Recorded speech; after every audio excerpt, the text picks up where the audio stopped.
On today's Zoffy, we're going to be talking about a survey that was released last week by Mario Canseco of Research Co. And he surveyed Americans and Canadians about their attitudes towards climate change.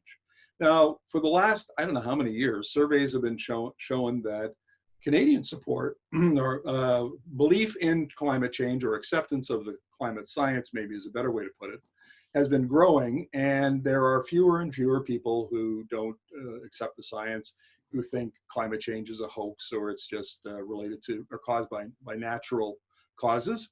And so one of the things that Mario asked about was, would people be prepared to spend money to mitigate climate change? So we're going to talk to him about that. And so, Mario, welcome to the Zoffy. It's great to be here. That's always a great chance to ask Americans and Canadians, especially in a year like this one. You know, we have a minority government in Canada. We'll have a new election in the United States in November. So important to gauge how we feel about stuff on both sides of the border.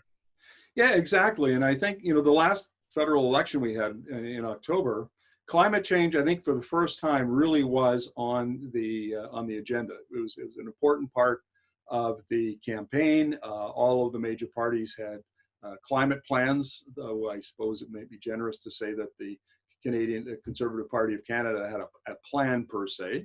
But nevertheless, they all had plans. And so people's attitudes are changing. Give us an overview of your survey and what you found.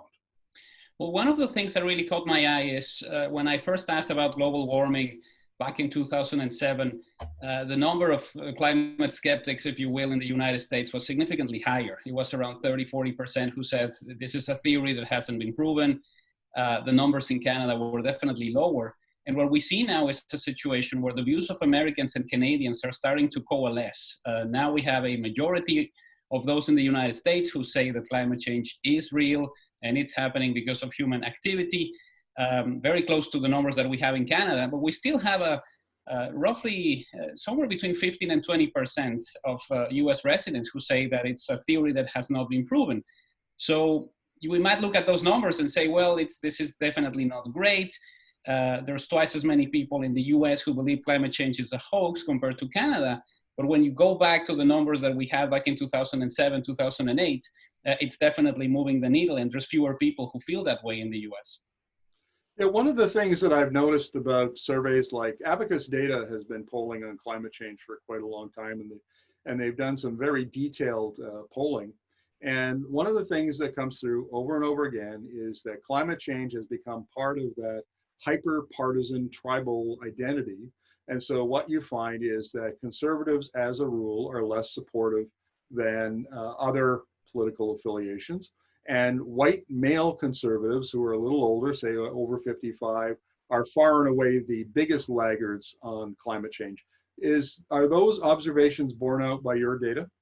Definitely. We see a lot of people who voted for the conservatives who are more likely to say climate change might be natural, but it's not something that is being caused by humans. And also more of them who say that it's an unproven theory. Similar numbers in the United States when you look at Republicans. It's not that there's many of them who are saying that it's not real, but it's definitely more than those who are independents or Democrats. Again, the numbers are changing. When I first asked US residents about this, you had almost half of Republicans who said that it wasn't real. Now it's down to 26%. We could look at it very worryingly and say, you know, it's one out of every 4 voters who are GOP supporters who are saying climate change is not real. But when you think back to 2007, 2008, when the numbers were closer to 50, then there's something happening very slowly, but it is happening.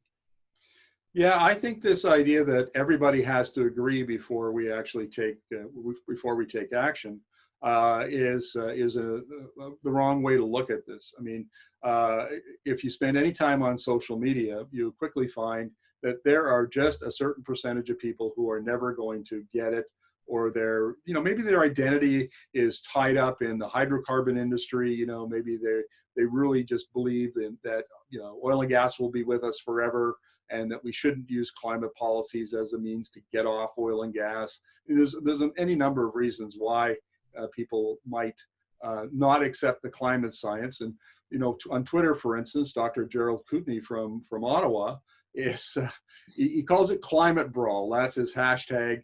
And all you have to do is go on that hashtag and look at the questions and the trolling that happens. And there are climate deniers on there that will never be persuaded. So have we just finally reached the point where there really isn't going to be much more movement in terms of acknowledging the climate crisis and supporting action, or are you expecting to see more movement in the numbers over the next little while? Well, I think we are at a point that was quite unimaginable a few years ago. I think we maybe looked at specific areas of Canada, specific voter in areas, particularly prairies, Alberta, a little bit of Ontario, who were always going to say this isn't happening and we don't care. Similar situation in the United States, maybe not by a regional basis, but more ideological, Republicans saying this isn't happening, we don't need to do this. And now we have a larger percentage of US residents who say this is real, this is something that should be dealt with, and this is something that I'm willing to pay higher taxes for, which is unimaginable, especially in a situation like the one we have now. This is a survey that is taken right before a new election in the United States, at the height of the discussions about race relations. It would have been very easy for many Americans to say, oh, no, this is not something that I care about. This isn't something that we should be dealing with right now. COVID-19 is a much bigger issue that we need to figure out before we deal with this global warming thing. And you still see more than half of those in the United States who say this is happening and we should deal with it, which is definitely changing. Now, are we going to get to a situation where it's 95% to 5%? It's really tough to tell. I've been asking questions for a long time, and I've never seen a survey that goes 100 to 0. You're always going to have that opportunity for somebody to say that they don't want to do something. But I think it gets exacerbated by the way social media works. If you're somebody who doesn't like this, you'll follow 100 people who don't like it either. And the next day you'll have 1,000. And then all you'll do is answer questions saying, well, none of my friends think this is real. Well, I'd say congratulations for having friends who think like you, but I'm doing something here that is more meaningful as far as a representative sample is concerned. Now let's talk about what people are willing to pay in terms of higher taxes, because I thought that was a little struck an odd note. And the reason is because people are saying, I will pay more to mitigate climate change. But by the same token, people really seem to hate carbon taxes. And those two ideas seem to be contradict each other. Can you comment on that, please? Well, we just asked point blank about specific issues that you might be willing to pay higher taxes for. In Canada, climate change came out on top, more than schools, more than homelessness, more than dealing with other natural disasters such as floods or forest fires, which was quite striking. A little bit of a lower level of support among conservatives, which is understandable. If you voted for the NDP or the Liberals in the last election, you're more likely to say, yes, we should pay more taxes to deal with climate change. In the US, the numbers were quite similar. We had 54% of US residents who said, I'm willing to pay higher taxes to deal with climate change. The only two items that were scored, that had a higher score on the list were homelessness and schools. And schools is a tough one because we've had a lot of discussions about what the Trump administration has done to the public school system in the United States. So normal to see so many Americans say we should be spending money on schools. Oddly enough, the numbers in Alberta are quite striking. It's essentially the same situation that we see in the United States: schools, homelessness, and then climate change. Yeah, that doesn't surprise me. But speaking of Alberta, while it's true on the other surveys I've seen, I bring up Abacus data because I spend a lot of time in reviewing their surveys, and Alberta always lags, right? I mean, there are always more people who are skeptical and more people who just simply flat out don't accept the science, and then they kind of lead the country in that. But by the same token, I think it's Alberta doesn't get as much credit as it deserves, particularly in the large cities in Calgary and Edmonton, and then maybe in Lethbridge and places like that. There really are a lot of progressive thinkers, people who who do support, accept the science and support climate mitigation. And I think it's a mistake to paint Albertans with a broad brush, even though I confess I have done that very thing on social media, because sometimes you just have to make a point. But nevertheless, I think Albertans are ripe for agreeing that there are some changes needed on climate and energy policy. Does your data bear that out? Absolutely. The first time we asked about this, or I asked about this, was quite striking to look at the numbers in Alberta at a time when the energy industry was booming. So 2007, 2008, why deal with this? Everything's fine. You know, we're still producing oil, everything's being exported. We have this buoyancy here that we feel would be compromised if we don't have a situation that deals with climate change directly. Now we have an issue in the sense of it's no longer happening. You no longer have all of the money that was coming in 10, 15 years ago. So what are you defending? What is the point of being essentially opposed to something that everybody else wants to see happening? And I think that is one of the reasons for the numbers to be shifting right now. It's maybe somebody who thought, well, this is a good idea, but we don't want to jeopardize all the money that is coming in. Now the money is not coming in anymore. So these numbers are shifting. Yeah, I find that interesting. I've written quite a bit in the last couple of months about the decision by the Norwegian Sovereign Wealth Fund to delist or divest from 4 Canadian oil sands companies, Suncor, Cenovus, CNRL, and I forget the fourth one, doesn't matter. And one of the things I did is I interviewed Norges Bank, that's the basically administers the fund. I interviewed the Council on Ethics that advises Norges on these matters. And I read the studies that were prepared by the CICERO, which is the Norwegian Climate Institute. And one of the things I found is that they simply view climate change and emission reduction very differently. And they use different yardsticks, different measuring sticks, different criteria when it comes to assessing whether they should be invested in energy companies or not. And that perception hasn't filtered down to the Alberta oil and gas leadership, or for the politicians for that matter. You know, they don't understand that, you know, a lot of the countries, the different, you know, folks in different parts of the world have really a much more proactive and are more concerned about climate change than Albertans. And I think that's a mistake. And I keep hoping that they'll respond to surveys like this and their attitudes will change as well. But it seems like at the leadership level, that change hasn't caught up actually with the citizens yet. What's your take? Well, I think part of it is the way in which the rhetoric of the government of Alberta has been working recently. You know, it's a lot of discussions about not getting their fair share, equalization issue. Why should we sacrifice when we were the ones who were driving Canada's economic growth for so long? It's still in campaign mode as far as the way most of the Alberta government's people are discussing this. And I think that's also part of the problem. It essentially creates the notion that everybody is against them, that nobody wants to help them.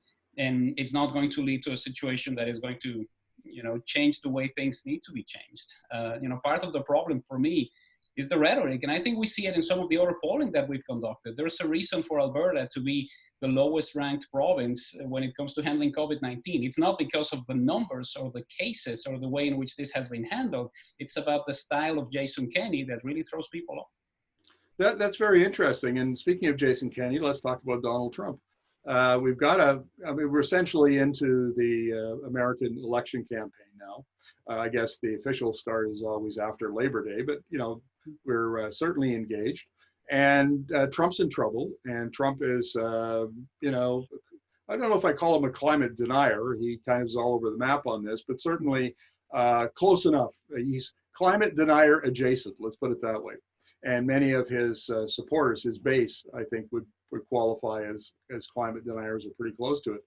Is climate change likely to affect votes in the presidential voting and for the House and the Senate? Well, as a motivational tool for younger voters, I think it's crucial.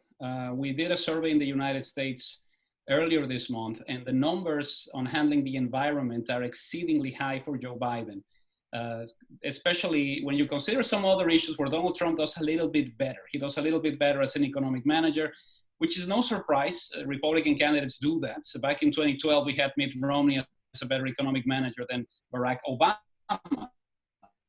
So it's not rare to have Republicans doing better on that. And it's something for generations.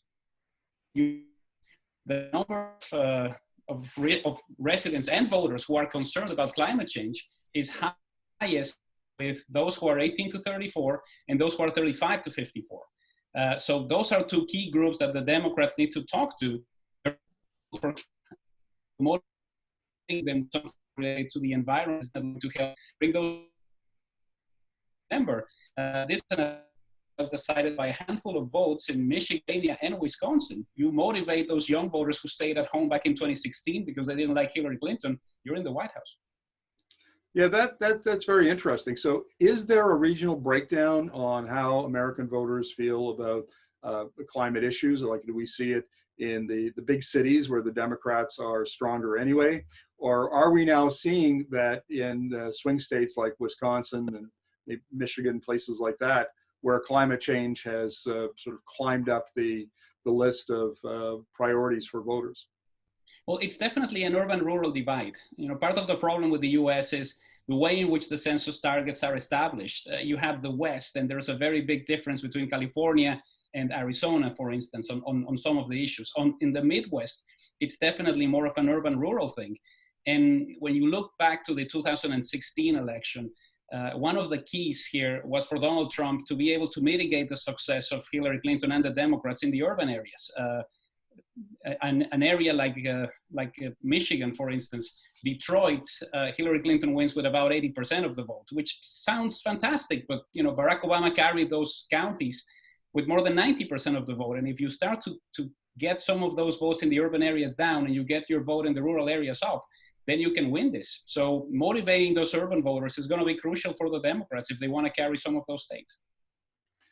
Now, what about, and switch back to Canada for a moment, what about the climate policies that are coming down the pipeline, if you don't pardon the pun, you know, in Canada? Because the Trudeau government, from what my experts told me during the campaign, their 2015 to 2019 climate policies were about 75% of what was required for Canada to meet its targets. During the campaign, the Liberals beefed up their climate plan, which they say will get us to meeting those targets in 2030 and net zero in 2050. Is there any indication in your data that the Canadians support that kind of a more aggressive approach to lowering emissions? Well, I think what we saw before was definitely an expectation that the government would do more. In a minority scenario, they had to extend the hand to the NDP voter, to the Green voter, and say, you know, we are going to be doing better than we did before. COVID-19 changes everything. There's now more on trying to get back, on trying to make sure that nobody loses their job, and that the industries that have been affected come back. So one of the things that they could be trying to do is do something related to renewable energy that is also going to help to create jobs in specific areas of the country. I think what we're seeing now is especially a situation where the younger generation still wants to deal with climate change, but now they are the ones who are worried because they've lost their jobs, they've been affected more greatly than any other generation by COVID-19. So it's a bit of a chicken and egg thing. You know, do I really want this climate change thing to be dealt with? But we also need to figure out what to do with all the people who are unemployed. So it'll take about 6 or 7 months for them to get their bearings on that one and actually have something that makes sense. Without COVID-19, maybe they would have done something that is far bolder, but now they have to go back to the drawing board, which has been, in essence, the main difficulty for the Trudeau government since it started. You know, you're heading into a 2016 election that you're expecting Hillary Clinton to win, and now you need to deal with Donald Trump, now you need to deal with a new NAFTA, now you have to deal with COVID. So it's very easy to have those plans, but the way things have happened over the past few years certainly changed them for them. Well, this will be the last question, Mario. So if you folks can prepare your questions and put up your little blue hand, we'll call on you in just a few moments. So one of the things that surprised me about the whole climate policy debate, Mario, is that the 2020s, from what my experts are telling me and from the studies that I've read, are going to be a period of profound disruption in the global energy system. This is the decade where technologies that have been sort of climbing up the adoption curve for the last 20 years and we're thinking of wind and solar and electric vehicles and battery storage, but literally hundreds and thousands really of smaller, more enabling technologies. And is that sense that profound change is happening and that we need to adapt to it more quickly? Can you see that in your data?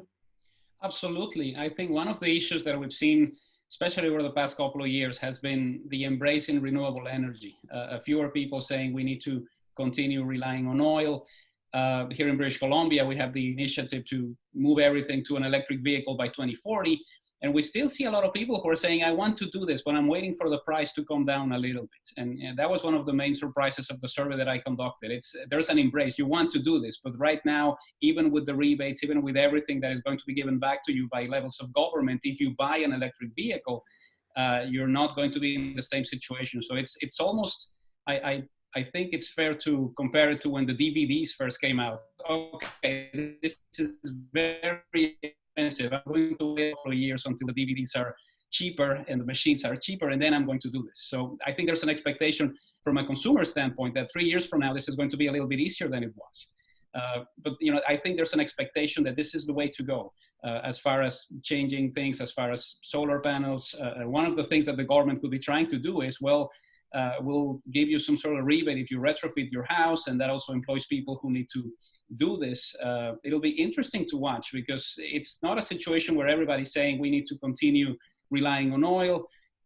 There's been a lot of debates in BC, particularly Quebec also.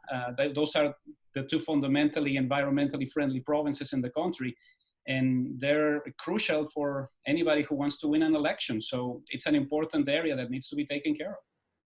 Mario, would it be fair to say that consumers have actually changed their attitudes toward climate change, towards the energy transition, towards these new low emission technologies, and now they're just waiting because they understand that prices are coming down and that technology is going to be within their reach fairly quickly. So they're primed to go, and now it's a matter of removing some of the obstacles. So getting the price down, educating them that in fact for things like electric vehicles, the total cost of ownership, the price per kilometer of driving is actually already lower than internal combustion engines. We need charging infrastructure, all of that, all of which seems to be coming. Certainly governments are investing and businesses are investing. So I guess to sum up, are we at the point where consumers are ready and we're just, a couple of years away from having all of the other components ready for a big shift in the adoption of these new energy technologies? I think this is where we're headed. One of the problems that we've had particularly is charging stations. A lot of concern from people who say, I don't want to be driving a car and not having where to charge it if I need it. In the urban areas, also discussions about how stratas have to deal with this. Do I need to install a thing so somebody can charge an electric vehicle? But one of the changes that we've seen over the past few years has been actually happening inside our homes. We ask people in Canada and the US, have you talked to your kids about climate change? Have you changed your own behavior based on the conversations you've had with your kids? And we have a lot of people who are saying that they're recycling more, that they're driving less, that they're essentially trying to do something because their kids explain to them about climate change. So if we have that generational change over the next 10, 15 years, you're going to have a lot more people embracing some of these technologies. It always takes time, but we can go back to 2 decades ago when we were talking about documentaries such as The Death of the Electric Vehicle. Things have changed dramatically because people have started to talk about it more. That's really fascinating. There's always a component of this of talk is cheap. And I think part of that, to be charitable to consumers, there is an adoption curve. It's an S curve. If you think of it like a hockey stick, I think for these technologies we're talking about, and attitudes too, which they started out at the toe of the blade of the hockey stick maybe 20 years ago or so, and they've been slowly inching their way down to the heel of the hockey stick. And then once they get there, then they're ready to get on the shaft of the hockey stick, and that's a much more rapid adoption at that point in the game. And then you're essentially now you're making wholesale changes in the market, and these technologies are being adopted by everybody. You know, it's like the smartphone was introduced by Apple in 2007, and 10 years later, 11 years later, you know, it was already 6.5 billion smartphones around the world. So once you get on the shaft of the hockey stick, change happens very quickly.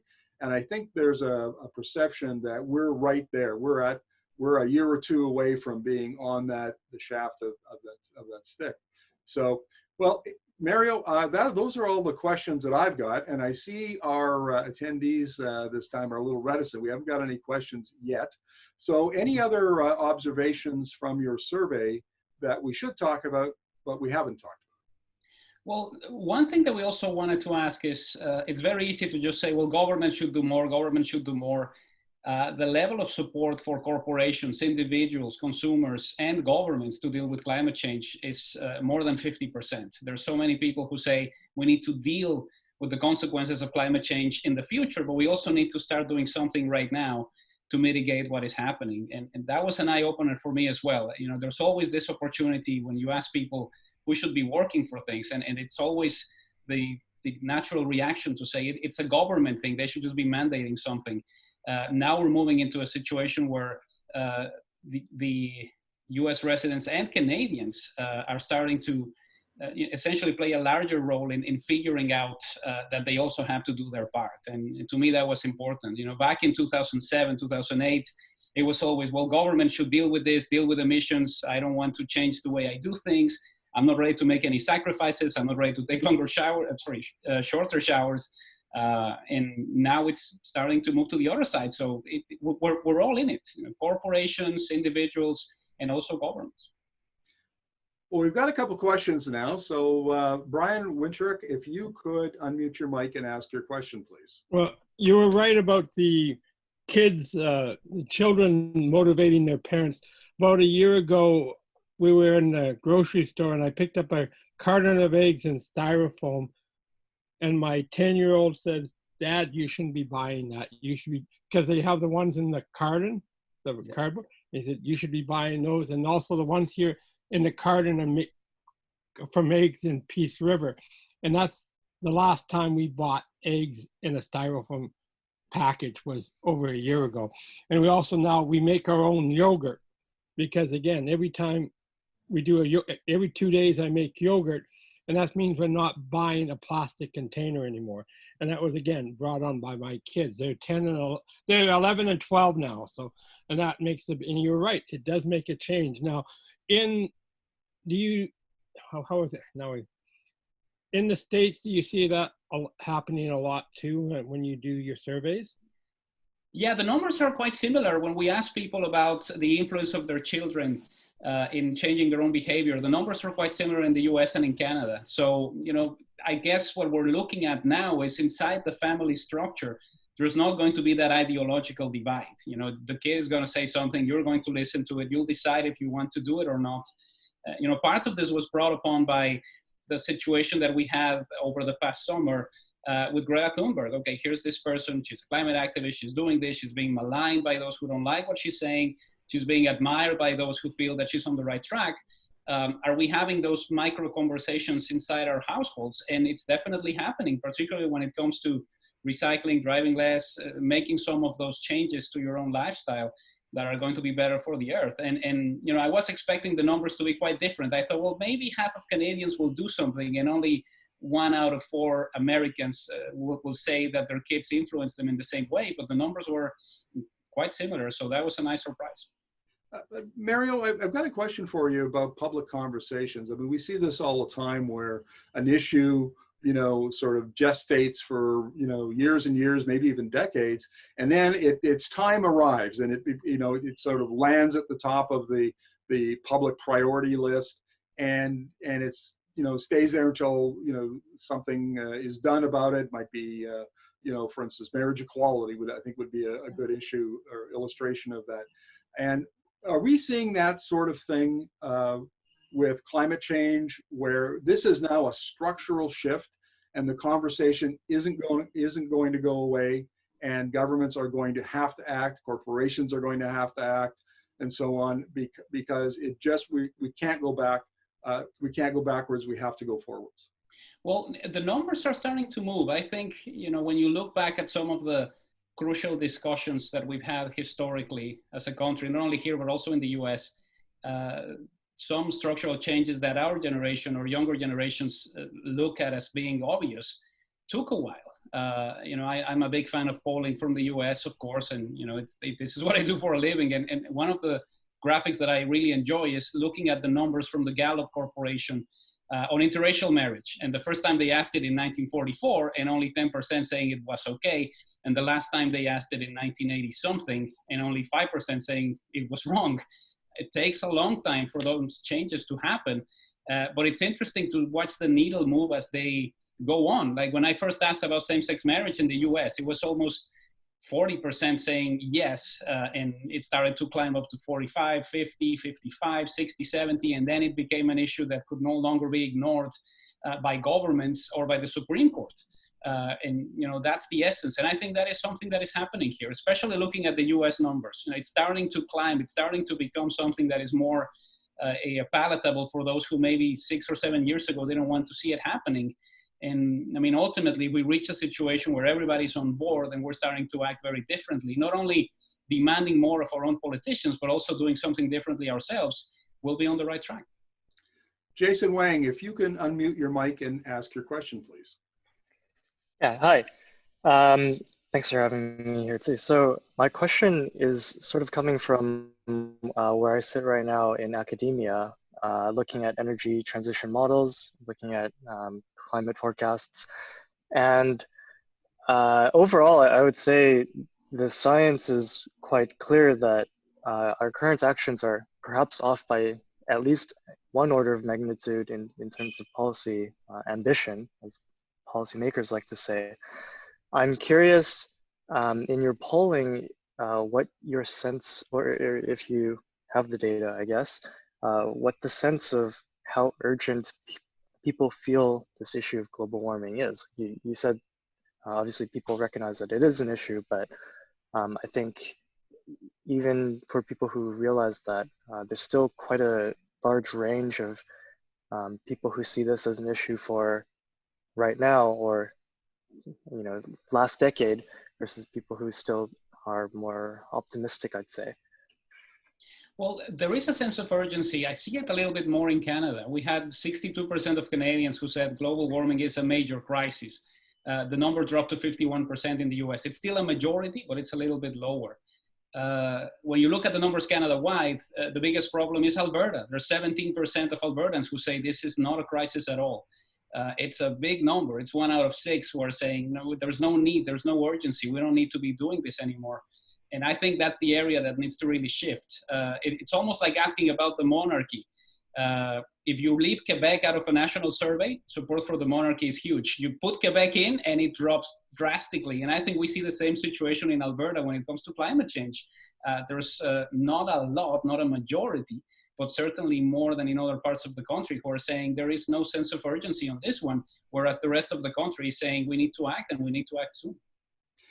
Brian Heidecker, if you can unmute your mic and ask your question, please. Yeah, very interesting stats in that, Mario. And I'm curious as to, you know, what's behind changing people's attitudes, you know, success stories, anecdotes. There's, you know, there's the scary stuff, oh, you know, woe is us, et cetera, et cetera. But I found that to get people on side, you know, you do a whole lot better with some success stories than that. So I'm just kind of curious as to what sort of success stories do you think it is that's motivating people to change, or is it just straight fear of the crisis? Well, I think it's a combination of factors. You know, one of them is definitely the fear of the crisis, and we see that consistently, particularly with the younger generations. The difficulty from a policy standpoint is it's not as if you're doing some sort of transit improvement and you'll have the prime minister, the premier, the mayor of the city cutting a ribbon, or, you know, building 70,000 houses for somebody who's moving into a city. The difficulty here is this isn't something that you can put on a press release and say we've reduced the degrees by 2 over the past 10 years and we should all be happy. Like, it's difficult for somebody who's going to be voting in an election to try to grasp that unless they understand exactly what is going on. So to me, I think it's a combination of doing something that helps the environment, but that also creates jobs. And we've always had this dichotomy of, we need to protect the environment, even if it costs us the economy, or we need to deal with something that makes us have more jobs, even if we have to harm the environment. And, somebody who is able to coordinate both and be able to have a sustained discussion about how we can do both at the same time is definitely going to be the winner in this.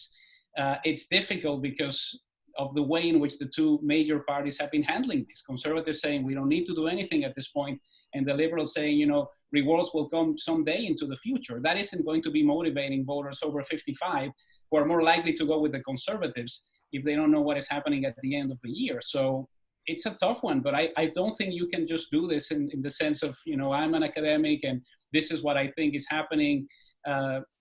I don't think Canadians react very well to that type of lecture.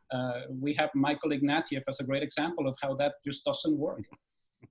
I should take this opportunity, folks, to plug the book that I'm working on, which is, I've got a title for it yet, but it'll be about the future of energy in Canada up to 2050.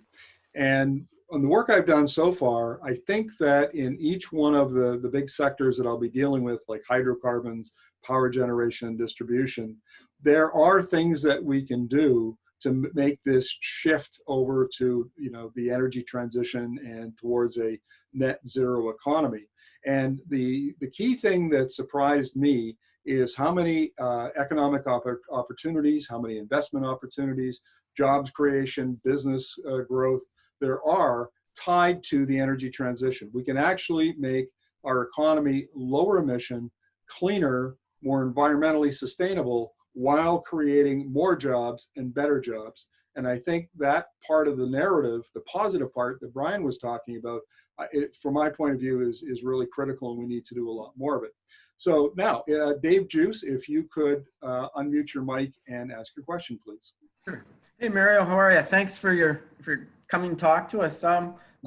Weeks ago now, Markham, we had two people from Canada West Foundation talking about the effect of COVID on fossil fuels and GHGs and stuff like that. And they are not a right-wing think tank by any means.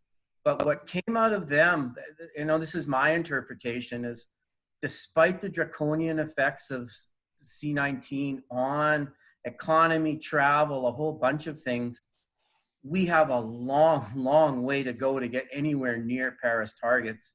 Yeah. And that is a sense, to me, it's two things. There's a sense of urgency that people are not going to have a stomach for this. They're going to want to get back to flying to, Jamaica and Mexico for winter and all these different things. And I'm just not sure how we resolve this now. I'm looking forward to Markham's new book because there are going to be some good ideas in there. But COVID has really affected our world, air travel, everything, and we just haven't had those drops in GHGs. Okay. Mario, if you could answer, please. Of course. We asked about travel, and people are very scared on both sides of the border. We're going to be coming out with that release soon. They don't want to travel. They're very scared. And that is going to have an effect on the way some of those companies operate, of course. I think there's definitely a sense of dismay from the tourism industry. We see it a lot here in Lower Mainland, for instance, where we don't have the cruise ships coming in anymore, and that affects all of the businesses that are around the area where they come into the shore. It's a tough one in the sense of how you're able to sell this as something that is going to be meaningful down the road. Those who want to act because they think climate change is a crisis are going to be with you 100%. But if that is going to lead to some lower employment levels in some areas, it's going to be a difficult one to explain to those who won't vote for you or who are not in the same column. So it's a very delicate balance for the governments to try to do this. You may have something to show for down the road, but some of the expectations about this are very quick. And, we have now a situation where you're looking into global warming, or we need a reduction of this many degrees by this year. we're in the middle of a crisis where the second question that the prime minister gets asked every morning is, when is this all going to end? So, you know, everybody's very impatient when it comes to something that they don't understand. And I think that might be one of the reasons for some of the climate change deniers to say, well, I don't think this is happening. It's not affecting me. We just have to carry on and continue creating jobs. And making sure that that group jumps on side is going to be much tougher. Jeremy, this will be the last question. If you can unmute your mic and ask your question, please. Yeah. Thanks for the Zofie this morning. It's interesting. But you know, the one point that I think is kind of germane in this discussion is this idea of values and identity. And it's interesting to see that the needle has been moved a little bit when you would assume that, you know, this partisanship is kind of pushing people to the edges. So it does sort of suggest some opportunities to move the needle, whether that's through success stories or whatever else. And I'm just wondering, Mario, if you had any sense of what might have contributed to that, and what might be, you know, sort of a powerful force going forward. Well, I think there's a couple of things. The coverage of stories related to climate change is definitely larger now than it was before. I mean, we go back to maybe 2005, 2006, Al Gore is touring the world with his PowerPoint presentation. People become a little bit more engaged. The movie wins an Oscar. Like, that was a moment when everybody expected it to continue, and it sort of fizzled out. There was fewer involvement from the media and stories that dealt with this, fewer people asking about it, fewer people discussing it. One of the things that COVID has done in a way is it leads you to review everything that is happening as far as coverage. We are now more aware of certain things that are happening outside of the Canadian borders, for instance, and that leads to a larger conversation about the effects of climate change. I think part of the key here is to try to change the way in which coverage is done. We continue to see a situation where certain newsrooms are obsessed with the notion of parity, and then bring in somebody who's going to say that nothing is happening, that everything is fine. I think part of it is being better at selecting who's going to be talking about these things, because it leads to a false dichotomy. It leads to the idea that this is 50-50, that you can believe in it or not. And I think that that actually helps those who are decidedly against the notion of global warming to say, well, see, you know, if there's people like me out there, then this isn't happening. Yeah, I would agree. And especially previously, my media colleagues had done that quite a bit. It was basically create a false dichotomy and elevate the climate denial argument to a position it didn't deserve. But we've come to the end of our time. So thank you very much for this, Mario. Always enjoy talking to you about your insights into these issues, and we'll look forward to chatting with you again and having you on to talk about more of your surveys. Thank you very much. Great to meet you all. Okay, folks, have a nice day, and thank you very much for coming.